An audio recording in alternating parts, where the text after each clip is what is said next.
को, जिससे भी उन्हें प्रोत्साहन हो और वो वहां पर जाके डेवलपमेंट करें। इसका एक नेगेटिव पॉइंट ये है कि भाई अगर उत्तर प्रदेश सरकार इस पहल को नहीं करती है, हाँ। जो प्रस्ताव भेजा गया है कि आप भी हमारे से सिंगल विंडो क्लियरेंस दीजिए, जॉइंट वेंचर में आप हमें लैंड दीजिए, हम उन्हें कंस्ट्रक्ट करेंगे और सरकार उसे अलॉटमेंट करेगी आगे क्लाइंट्स को, तो ये सब प्रस्ताव रखे गए हैं। अगर पॉलिसी पास हो जाती है, पंजाब की पॉलिसीज से अट्रैक्ट हो जाते हैं बिल्डर, तो कहीं ना कहीं यूपी में डेवलपमेंट और रियल एस्टेट सेक्टर को थोड़ा सा नुकसान होगा, क्योंकि अगर बिल्डर वहां मूव कर गए तो यहाँ पर डेवलपमेंट रुक जाएगी। शरद गौतम जी के पास चलेंगे। शरद जी, ये प्रस्ताव अगर मंजूर हो जाता है तो बायर्स के लिए कहीं ना कहीं सुविधा आगे देखने को मिल सकती है। Hello, I am not getting your voice. आज शरद जी, हम ये कह रहे हैं कि अगर ये प्रस्ताव मंजूर हो जाता है यूपी सरकार की तरफ से, तो बायर्स के लिए आगे सुविधा हो सकती है, उनको जो परेशानी उठानी पड़ती है वो अब कम उठानी पड़ेगी। देखिए, यूपी और पंजाब की जो लैंड पॉलिसी दोनों की अलग अलग। पंजाब में अपने आप जो डेवलपर लैंड खरीदता है और उसको डेवलप करके बेचता है, हाँ। और यूपी में गवर्नमेंट जो अलॉट करती है, और गवर्नमेंट के अलॉटमेंट में लीगल प्रॉब्लम बहुत आ जाती है, हाँ। और उसकी कोई कंपेरेबिलिटी नहीं है। जो पंजाब ने अपनी पॉलिसी इंट्रोड्यूस करी है, सिंगल विंडो सर्विसेज हैं, इसमें डिजाइन के अप्रूवल हैं, सैंक्शंस हैं और कनेक्टिविटी है, पूरा मास्टर प्लान जो बनाया है, हाँ। उसके पूरा योगदान सरकार का ज्यादा है, हाँ। जिससे कि रोड नेटवर्क का बढ़िया होने से, कम्युनिकेशन बढ़िया होने से डेवलपर को भी बेनिफिट मिलते हैं और काम बड़ा फास्ट स्पीड से चलता है। हाँ। जबकि यूपी को अगर कंपेयर करते हैं, यूपी में गवर्नमेंट का कोऑर्डिनेशन नहीं है, पॉलिटिकल टशल पशल रहती है।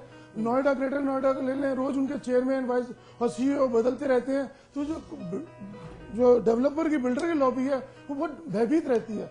सिमिलरली जो इन्वेस्टर है उसका भी मन ठुकता नहीं है कि यहाँ पे पता नहीं क्या नई चीज हो जाए, कौन सा नया बखेड़ा हो जाए, और इन्वेस्ट करते हुए वो डरता है। बहुत बड़ी बात आप कह रहे हैं, बहुत बड़ा सवाल आप उठा रहे हैं। आप हमारे साथ बने रहिए गौतम जी। प्रमोद शर्मा जी हमारे साथ जुड़ गए, एसोसिएट एडिटर है समाचार प्लस के। प्रमोद जी, एक बार आप हमारे दर्शकों को समझाएं कि अथॉरिटी में किस तरह से काम होता है, क्यों जो बिल्डर्स हैं, डेवलपर्स हैं, वो थोड़ा सा कतराते हैं यूपी में इन्वेस्ट करने के लिए।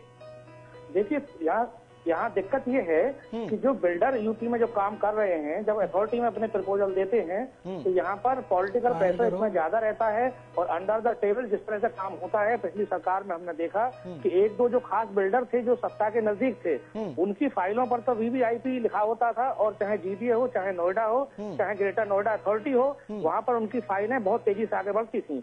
लेकिन बाकी कोई कितना ही अच्छी रेपुटेशन वाला बिल्डर भी हो, अगर वो अपना प्रपोजल दे रहा है तो एक टेबल पर, दूसरी टेबल पर तमाम जगह उसकी फाइलें रुक जाती थी, और जब तक कि अंदरूनी लेन देन ना हो जाए तो उसकी फाइल आगे बढ़ती नहीं थी।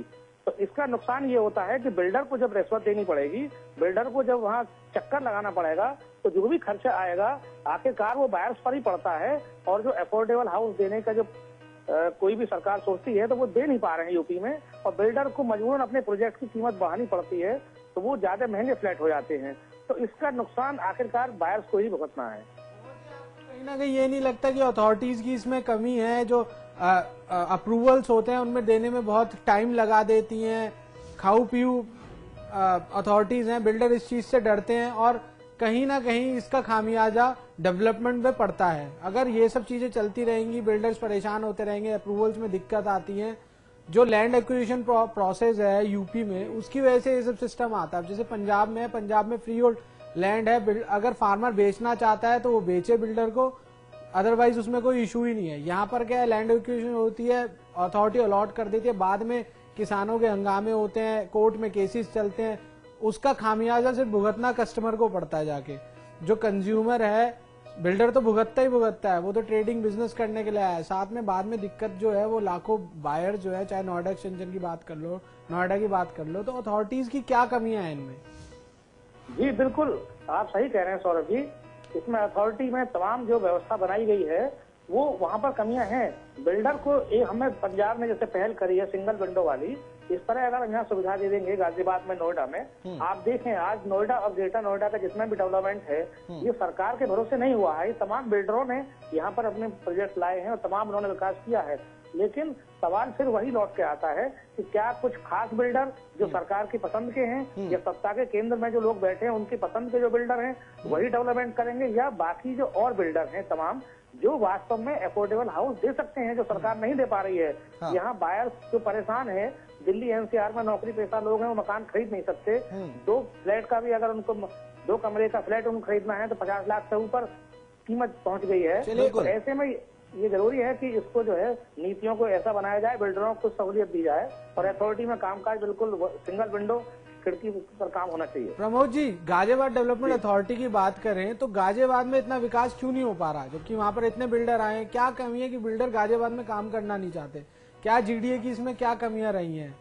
जीडीए की हमने देखा, जैसा कि मैंने बताया पहले, पिछले शासन में ये तमाम कमी ये रही कि जो सत्ता के नजदीक बिल्डर होते हैं केवल उन्हीं को काम करने का मौका मिलता है और इतनी कमीशनबाजी और रिश्वतखोरी इतनी ज्यादा हो गई है कि बिल्डर अपना काम जो देना चाहता है, मान लीजिए फ्लैट को जो मार्केट रेट है उससे रिश्वत इतनी मांगी जाती है, कमीशनबाजी इतनी ज्यादा हो जाती है कि वो जो है उसी में फंसा रहता है। तो वो बिल्डर बायर्स को कम कीमत पर मकान नहीं दे पाता, कंपटीशन इतना ज्यादा हो गया है और उसके लिए चुनौतियां बढ़ गई हैं क्योंकि उसको लगातार चक्कर लगाने पड़ते हैं जी और तमाम समझौते करने पड़ते हैं। प्रमोद जी, मैं आपको ये कहना चाहूंगा कि इसमें जितने भी स्टेट लाइन पॉलिसी नहीं है, बिल्डर की फेस दे के अथॉरिटी एक्ट करती है, उसका कितना दबाव है अथॉरिटी के ऊपर, उस हिसाब से अप्रूवल की स्पीड पकड़ी जाती है या वो किस तरीके से प्लीजिंग पॉलिसी को लेकर चलता है उसको करी जाती है। कभी भी कोई ऐसा नहीं है कि कोई ट्रांसपेरेंसी कर रखी हो, सबों के लिए एक ही फार्मूला बना रखा हो। हर बिल्डर के ऊपर जो टाइम फैक्टर का अलग अलग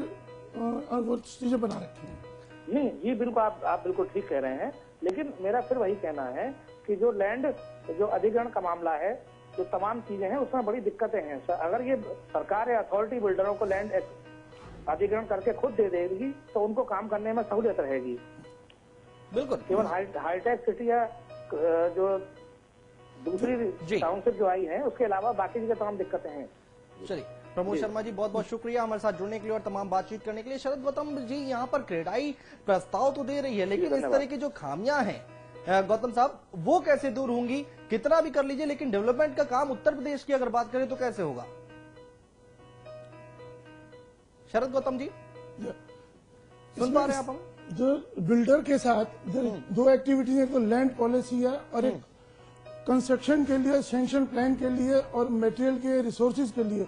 जब इन दोनों का कोऑर्डिनेशन नहीं होगा तो बिल्डर को काम करने के लिए एक रोड नेटवर्क चाहिए, ट्रांसपोर्टेशन के लिए चीज चाहिए, गवर्नमेंट की पॉलिसी चाहिए, टाइमली अप्रूवल चाहिए, तभी वो अपनी कमिटमेंट पे खरा उतरेगा। अगर गवर्नमेंट के बार बार किसी तरीके के सैंक्शन में डिले है, रूल्स रेगुलेशन में चेंज है, मास्टर प्लान में चेंज है, किसी पॉलिटिकल इन्फ्लुएंस में कुछ चेंज कर दिया जाता है, उसे पूरी स्कीम को रोक दिया जाता है, कभी एफआईआर बढ़ा दिया जाता है, कभी एफआईआर कम करा जाता है। इस चीज का टोटल डेवलपमेंट पे फर्क पड़ता है, जिससे बिल्डर के प्रेशर में आके कभी कभी एफआईआर बढ़ा दिया जाता है। जैसे अभी नोएडा में करा है, कोर्ट के जब लैंड पॉलिसी आई तो बिल्डर्स को एफआईआर भी एक्स्ट्रा दे दिया गया। उससे क्या हुआ, जो पुरानी सैंक्शन थी वो अबंडेंट हो गई, बिल्डर को लालच आ गया, सारी चीजें रिवाइज हो रही हैं। इसमें जो टाइम कंज्यूम हो रहा है, इसके लिए जो यूजर है, इन्वेस्टर है, उसके ऊपर सारा बोझा आ रहा है। बिल्डर को तो अपना जब भी चाहेगा रेट बढ़ा लेगा, जो एंड यूजर है या इन्वेस्टर है उसके ऊपर खामखा की एक मार पड़ती है। अनुज बिल्कुल सही